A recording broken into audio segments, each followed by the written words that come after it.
দেখুন বন্ধুরা, সামনেই তো আমের সিজন। একটা দারুণ আমের শরবত নিয়ে আমরা এসে গেছি। তো পুরো ভিডিওটা দেখতে থাকুন কিভাবে আমরা শুরু থেকে শেষ পর্যন্ত আমের শরবতটা বানাই। আর হ্যাঁ, আমাদের ভিডিও ভালো লাগলে চ্যানেলটা সাবস্ক্রাইব অবশ্যই করবেন। প্রথমে আমগুলোকে ভালো করে ছাড়িয়ে নিয়ে তারপর গ্রেড করে নেব। এই গ্রেড করা হয়ে গেলে এর মধ্যে এবার চিনি মেশাতে হবে। চিনি অল্প মিশিয়ে ফ্রিজে ঠান্ডা জল দিয়ে ভালোভাবে গুলিয়ে ঠান্ডা ঠান্ডা শরবত পরিবেশন করতে পারেন। আপনি খাবেন, আপনার পরিবারের লোকেদেরও খাওয়াবেন। খুব সুন্দর একটা আলাদাই স্বাদ আছে এই শরবতের। আর বন্ধুরা, কমেন্ট করে একটু জানান কার কার আম ফেভারিট।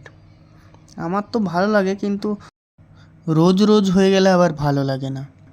তাই যখন বাড়িতে একসঙ্গে অনেক আম কিনে নিয়ে আসবেন, তখন স্বাদ বদলের জন্য তখন অবশ্যই বাড়িতে এই শরবতটা একবার বানিয়ে খাবেন।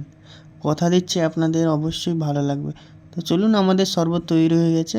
দেখা হচ্ছে পরের ভিডিওতে।